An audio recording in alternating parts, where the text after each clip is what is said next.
Assalamualaikum warahmatullahi wabarakatuh. Sobat, ketemu lagi kita di sini. Ya, kita lanjutkan lagi diskusi kita hari ini terkait kondisi hukum di Republik Indonesia saat ini. Nah, hari ini tepat tanggal 9 Desember 2024. Hari pelaksanaan Hari Anti Korupsi Sedunia, di mana aparat hukum seperti KPK mulai bergabung memperingatinya di Gedung Merah Putih. Ya, tantangan saat ini dari mulai formasi pihak aparat hukum di Kejaksaan, KPK, Polri, TNI, AD dan AL. Nah, satu adalah terkait Kejaksaan. Baru-baru ini juga ditantang kembali replikasi dalam hal mengungkap kasus pidananya,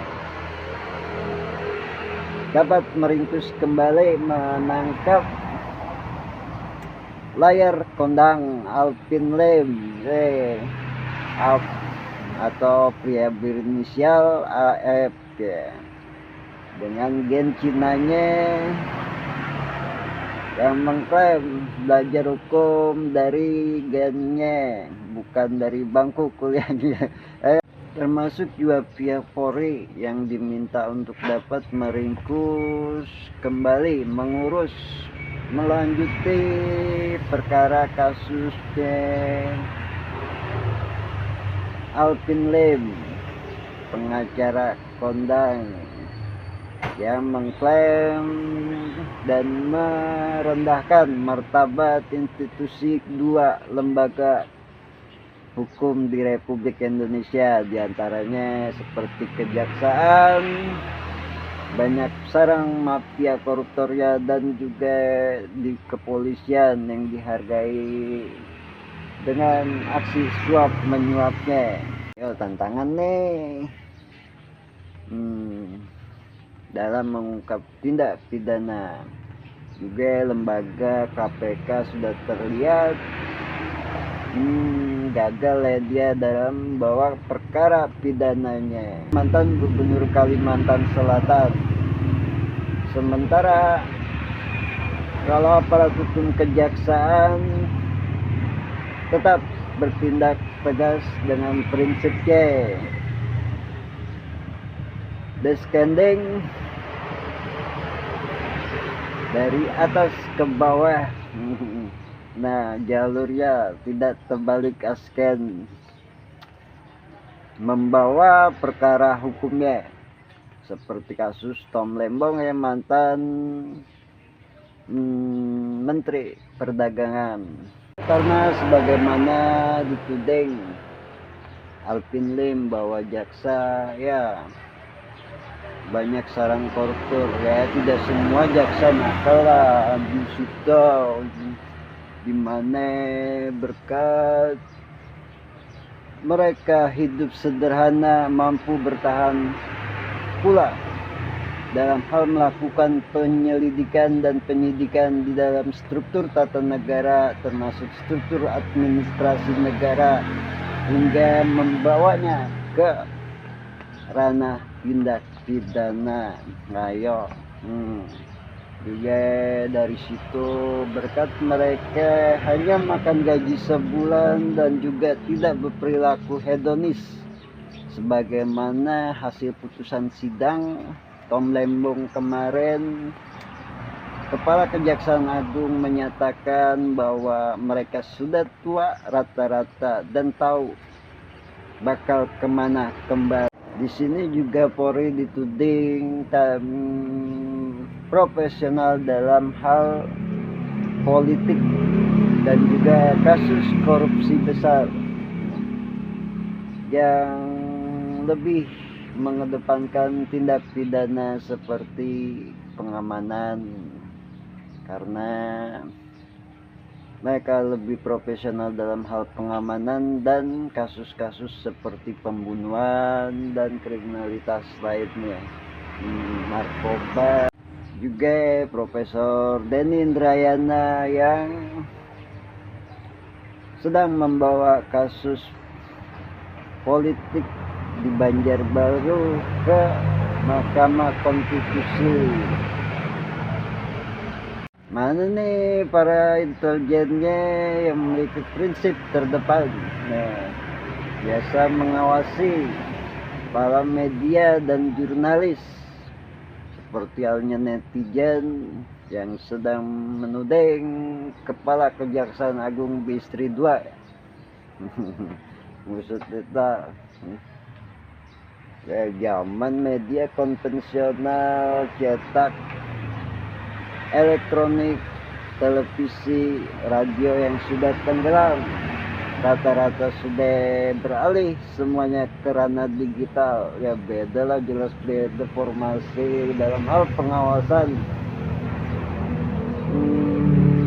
tindak pidana hukumnya ya, di mana sedang dipersiapkan supaya hukum mengikuti cara seperti di Las Vegas. Ya, setiap ada pelanggaran cybercrime langsung terdeteksi oleh yang lembaga hukumnya seperti CIA. Nah, untung Bapak Prabowo membela prinsip kemerdekaan Republik Indonesia dengan prinsip menjaga NKRI, anak buahnya terbiasa. Apalagi saat ini sudah hukum mengarah ke ranah feodalisme budaya masing-masing. Setiap daerah GAM sudah mulai bergejolak mengangkat bendera pemisahan dirinya, termasuk juga Papua yang sudah bergerak. Apalagi baru-baru tadi para mahasiswanya melakukan demo unjuk rasa di Yogyakarta. Presiden dan kabinet menterinya yang rata-rata dihuni orang Jawa, jika kesal nanti suatu saat nggak bisa diatur rakyatnya, ya bakal ikut memisahkan diri kemungkinan, dan daerah lain bakal ditinggal tukang bakso deh. Media konvensional, cetak, digital, ya perbedaan dari aspek komunikasi informasi dan jurnal ke depan, di mana memiliki kriteria masing-masing dalam hal mempublikasikan setiap bahan pemberitaan yang diperoleh, dari mulai ya mereka mengikat kontrak dengan pihak ketiga seperti pemerintah daerah, jadi setiap hasil liputannya untuk dipublikasi dengan hasil imbalan kompensasi, kerjasama. Ya juga ada yang sifatnya hanya untuk komunikatif dan bersifat independen sih, mencari sisi luang arsip ya, penting ya, yang sifatnya pemberitaan yang penting-penting deh. Apalagi kalau udah menyangkut bidang hukum yang sifatnya vertikal, tegak berdiri, baik itu badan hukum nasional hingga badan hukum internasional. Nah, mana nih arahan Bapak Presiden Prabowo hari ini, Hari Anti Korupsi Sedunia, bakal didengarkan oleh aparat hukum terdepannya. Yo, kita sorot kemampuannya bidang hukumnya dalam hal mengungkap tindak pidana di Republik Indonesia, dalam menjaga wilayah hukumnya agar tetap kondusif, aman, dan tentram, dan juga semangat terus bagi Angkatan Darat dalam hal memperjuangkan perbatasan wilayah NKRI di Republik Indonesia ini. Maju Pak. Juga bila perlu dikaitkan juga dilibatkan pihak jurnalis dan media untuk ada yang meliput ke lokasi perang sekalian. Ya, itu dia dulu dari kami. Wassalamualaikum warahmatullahi wabarakatuh.